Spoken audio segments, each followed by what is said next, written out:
نفس مر گیا، امام نظر آ گیا. مولا فرماتے زندگی میں امام دیکھنا چاہتے ہو، زندگی میں نفس مارو، امام نظر آ جائے گا. کیا بات ہے آپ یہ، مولا حسین نفس مارو، امام نظر آ جائے گا. کیا بات ہے بھائی، کیا بات. اس کا مطلب ہے کہ امام اور ہمارے درمیان جو پردہ ہے وہ نفس کا ہے. بڑی بات، بہت ہی خوبصورت بات. نفس ہمیں امام کو، جس نے نفس مارا تھا وہ امام دیکھ رہے تھے اور دیکھ رہے ہیں. جن کے پاس خواہش نہیں ہے، جن کے پاس نفس مر چکا ہے اور صرف بدن میں روح زندہ ہے، ایسے افراد زمین پہ موجود ہیں. میں ان کو جانتا بھی ہوں جو اپنی روح کو جب جی چاہے نجف لے جائیں. اسے کہتے ہیں طی الارض، زمین کے فاصلے سمیٹ لینا. کیسے ہوتا ہے میں بتا دیتا ہوں، فارمولا دیتا ہوں. آپ سوتے ہیں، سوتے ہوئے آپ نے خواب دیکھا کہ خواب ہے ایک بازار میں آپ دوڑ رہے ہیں اور کوئی شخص آپ کے پیچھے لگا ہوا ہے. تھوڑی دیر بعد آپ کی آنکھ کھلی تو آپ کا سانس پھولا ہوا تھا. ہے کہ نہیں ہے یار؟ بولے تو صحیح. ہوا سانس پھولا ہوا، دل کی دھڑکن تیز، ہارٹ بیٹ تیز ہے، گلے میں پیاس لگی ہوئی ہے. تو آپ تو بستر کے اوپر لیٹے ہوئے تھے، دوڑے بھی نہیں. بدن پہ یہ ہارٹ بیٹ تیز کیوں ہوئی؟ یہ سانس کیوں پھولی؟ پیاس کیوں لگی؟ اس کا مطلب ہے کہ جب بدن سو گیا تھا روح نکلی. روح نے جو کیفیت لی وہ بدن کو دے دی، اور جیسے ہی روح بدن میں واپس آئی تو وہ کیفیت ساتھ لے آئی. آنکھ کھلی اور وہی کیفیت زندہ ہو گئی. اس کا مطلب کہ روح جب چاہے بدن سے نکلتی ہے، جب چاہے بدن میں آتی ہے. جب انسان سوتا ہے تو روح جاتی ہے. آپ نے جو دن بھر میں سوچا ہوتا ہے روح اس کے مطابق تعاقب کرتی ہوئی وہی کیفیت آپ کو لا کے واپس دیتی ہے.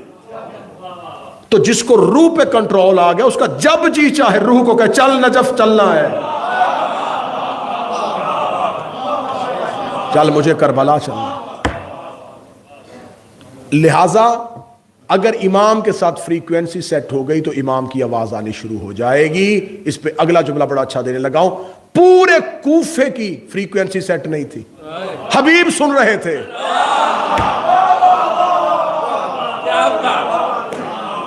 صحیح سن رہے تھے. عابس شاکری سن رہا تھا، نافع بن ہلال سن رہا تھا. اس کا مطلب یہ نہیں ہے کہ امام سے ملاقات ممکن نہیں. ملاقات ممکن ہے لیکن ملاقات کا طریقہ ہونا چاہیے.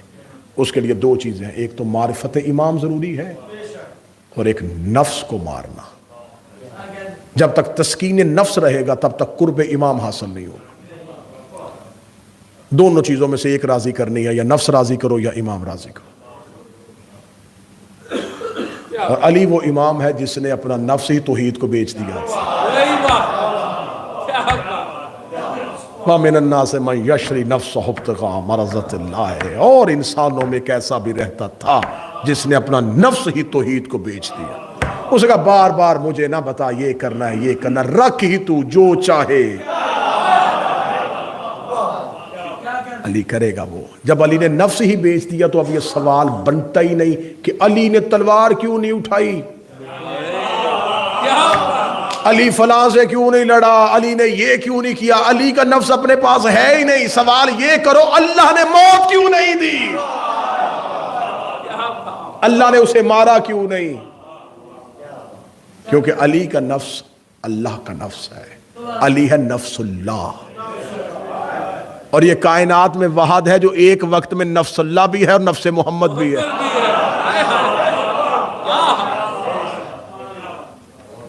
لہذا امام کی ملاقات ضروری بھی ہے، موجود بھی ہیں، امام تک پہنچنے کے رستے بھی ہیں، امام تک جایا بھی جا سکتا ہے. ملاقات با امام زمانہ پہ کتابیں لکھی ہیں. حسن ابتہی کی 2 جلدوں پہ کتاب ہے، اردو میں ٹرانسلیٹ ہو چکی ہے. ملاقات با امام زمانہ، کن کن لوگوں نے کن کن حالات میں کیسے کیسے سرکار صاحب العصر سے ملاقات کی.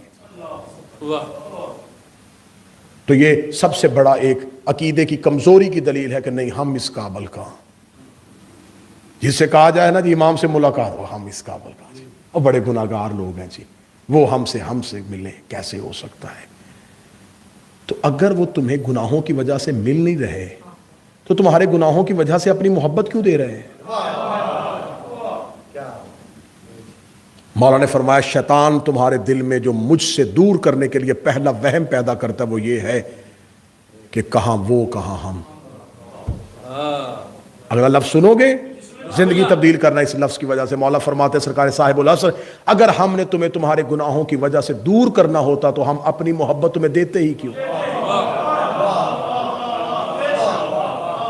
یہ محبت تم نے پیدا نہیں کی، ہم نے دی ہے.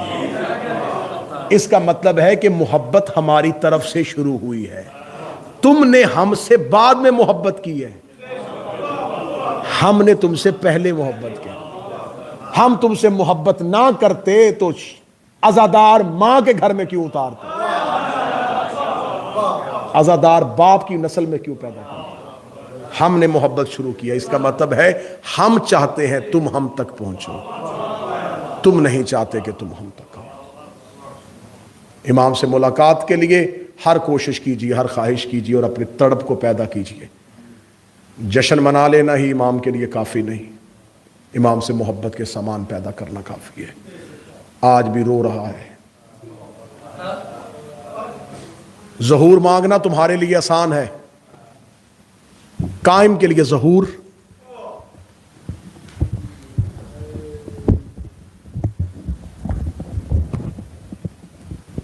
میرے آقا و مولا چاہتے ہیں جلد از جلد ظہور ہو. اس لیے دعائے ظہور پڑھنے کا تاکید اس لیے کی گئی ہے کہ زیادہ سے زیادہ امام کے ظہور کی دعا کرو، کیونکہ امام کے ظہور کی دعا اصل میں امام کے دل کی صدا ہے.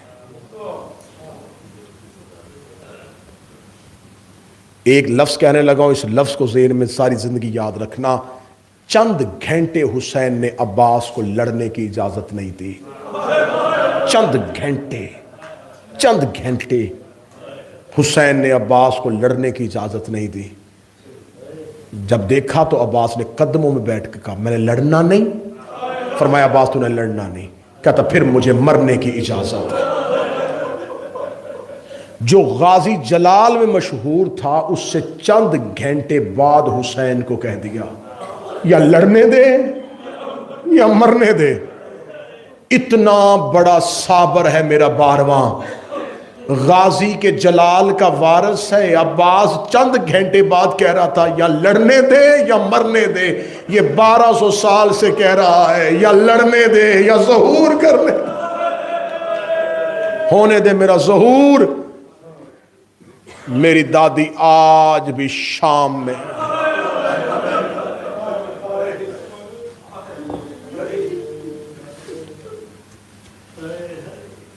سیدوں کا قبرستان ایک جگہ پہ نہیں، پردیس میں رہتے ہو ہر ایک کی خواہش ہوتی ہے مرے پردیس میں دفن وطن پہ ہو.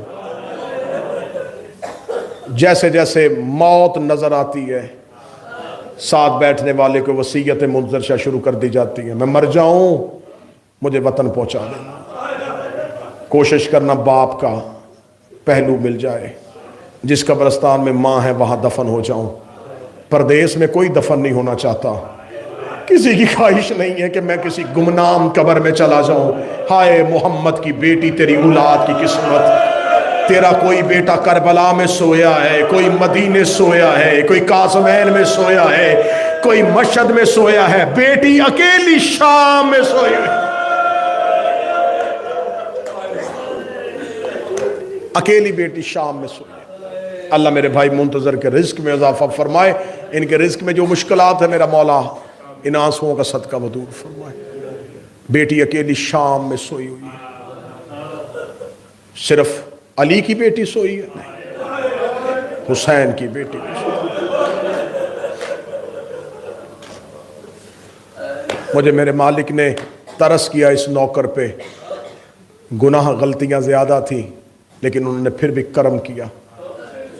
میں نے عشرہ محرم حسین کے شہر میں پڑھا. میں نے عباس کے حرم میں، حسین کے حرم میں مجلسیں پڑھی.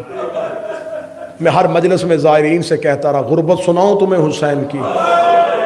جاؤ حسین کی زری پہ جا کے دیکھو، دائیں اکبر ہے سینے پہ اصغر ہے.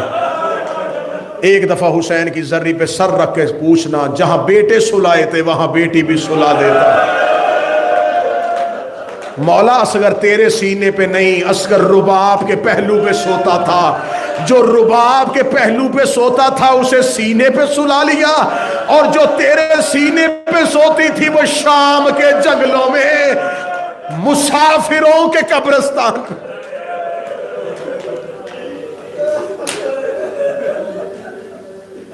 بڑا مصائب ہے 12ویں کی غیبت۔ اگر تم نے 12ویں کا مصائب پڑھنا ہو نا، 12ویں کا مصائب زیارت ناہیہ پڑھنا۔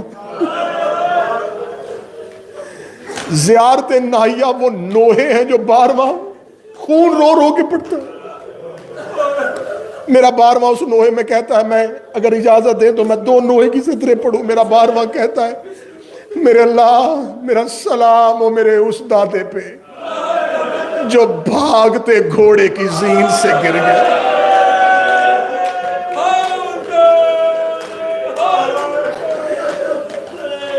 12ویں کے نوحہ پڑھنے لگا ہوں۔ میرا 12واں کہتا، میرا سلام حسین کے اس بیٹے کو جس کا شباب برچھی کھا گئی۔ ایک سطر ایسی ہے جس سے مومن کا دل پھٹ جائے گا۔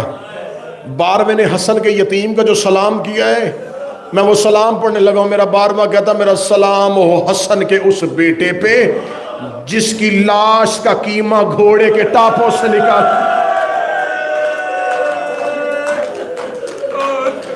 میرا سلام میری اس دادی پہ جس کے ہاتھ پسے گردن باندھے گا۔ یہ نوحہ تم سن کے رو رہے ہو، وہ پڑھ کے کتنا روتا ہو۔ ہمارے شیعہ مذہب کا بہت بڑا نام تھے آیت اللہ آقا مرعشی نجفی۔ آج بھی کم میں ان کی لائبریری ہے، زائرین وہاں جاتے ہیں کتابیں دیکھتے ہیں۔ مرعشی نجفی کی لائبریری میں ایک کتاب ہے مکاشفات مرعشی۔ مرعشی کے وہ مکاشفات جو انہوں نے کشف اپنی زندگی میں کیا تھا، آئمہ سے ملاقات کی تھی، وہ جو اماموں سے ملاقات کی اس کے واقعات اس میں انہوں نے لکھے ہیں۔ وہ قلمی نسخہ ہے، پرنٹ نہیں ہوا ہاتھ سے لکھا ہوا ہے۔ اس میں جو حصہ ہے نا مکاشفات مہدی، کہ جب امام زمانہ سے ملاقات کی تو کیا مکاشفہ کیا، اس میں انہوں نے کہا جب میں نے 12ویں سے ملاقات کی تو میں نے دیکھا میرا شہنشاہ مصلی عبادت پہ اور مٹھی بند تھی۔ امام تھوڑی دیر بعد ہاتھ کو کھولتے اور آنکھوں سے خون جاری ہو جاتا۔ کہتا میں نے مولا کو ان کا واسطہ دے کے کہا، مولا مجھے بتائیں آپ کے ہاتھ میں کیا ہے۔ آگے مرعشی کہتے ہیں 12ویں نے اپنی مٹھی کھولی تو مجھے لوہے کی 3 میخیں نظر آئے۔ اب جس نے اب بھی ماتم نہ کیا تو جان اور تیرا 12واں امام جانے۔ جب مجھے لوہے کی میخیں نظر آئیں میں نے قدموں پہ سر رکھ کے کہا، مولا مجھے بتا سکتا ہے یہ میخیں کون سی ہیں؟ فرمایا مرعشی یہ وہی لوہے کی میخیں ہیں جو بطول کے پہلو میں چلی گئی تھی، اور میری جدہ دروازے پہ کھڑی تھی جب دروازہ گرا۔ کتنا روتا ہے کربلا جا کے، کتنا روتا ہے شام جا کے، کتنا روتا ہے میرا 12واں کربلا کے صحراؤں میں۔ جو کربلا کے زائر بیٹھے، بس آخری روایت پڑھ کے ممبر چھوڑنے لگا ہوں۔ آخری روایت سننا، کربلا جانے والے زائرین میری گواہی دینا۔ کربلا میں جہاں پر حرم حسین، حرم ابوالفضل العباس، مقام علی اکبر، مقام علی اصغر، ٹیلہ زینبیہ، خیمہ گاہ، وہاں پر ایک زیارت ہے مقام صاحب الزمان۔ فرات کا کنارہ ہے، دریا فرات کا کنارہ، وہاں مسجد، مقام صاحب العصر والزمان۔ علماء کہتے ہیں یہ وہ جگہ ہے جب 12واں کربلا آتا ہے، اس جگہ پہ 12واں رکتا ہے۔ یہاں سے میرے آقا قبر حسین کی طرف پیدل چلنا شروع کرتے ہیں۔ وہ جو روڈ ہے، وہ جو سڑک ہے، اسے کہتے ہیں شاہراہ سدرہ۔ سدرہ کہتے ہیں بیری کو۔ قبر حسین پہ ایک بیری کا درخت تھا جس کی چھاؤں میں تھی حسین کی قبر۔ ظالم متوکل کے دور میں وہ بیری کاٹ دی گئی تھی۔ مشہور تھا قبر حسین کا رستہ، کیونکہ حسین کی قبر کا نام لینا منع تھا۔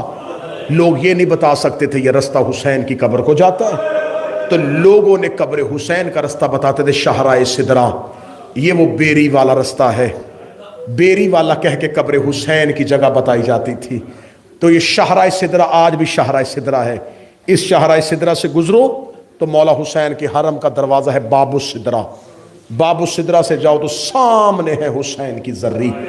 علماء کہتے ہیں کہ آج بھی میرا بار میں آقا و مولا سرکار ولی العصر مقام صاحب العصر والزمان پہ تشریف لاتے، وہاں سے ننگے سر ننگے پاؤں بدن کو گریبان کو کھولے ہوئے آستینوں کو پلٹتے ہوئے چہرے کا ماتم کرتے ہوئے میرے آقا و مولا اس جگہ سے گزرتے ہیں، اس سڑک سے گزرتے ہوئے وہاں جاتے ہیں۔ اگر کربلا جاؤ، میں نے پچھلا پورا سال حسین کے حرم میں گزارا، میں نے یہ محرم سفر میں نے اپنی زندگی کا زیادہ وقت حسین مولا کے شہر میں گزارا ہے۔ میں تمہیں عمل دے کے جا رہا ہوں، رات آدھی سے زیادہ ڈھلی ہو، آدھی سے زیادہ ڈھلی ہو، اکیلے ہوٹل سے نکلنا، مقام صاحب الزمان میں جانا، 2 رکعت نماز پڑھنے کے بعد اپنا دایاں پاؤں اٹھانا اور چلتے ہوئے نظریں جھکا کے صالح بن وہاب پر لعنت کرتے ہوئے تسبیح کرتے جانا ایک ایک قدم پہ، اللہم لن صالح بن وہاب۔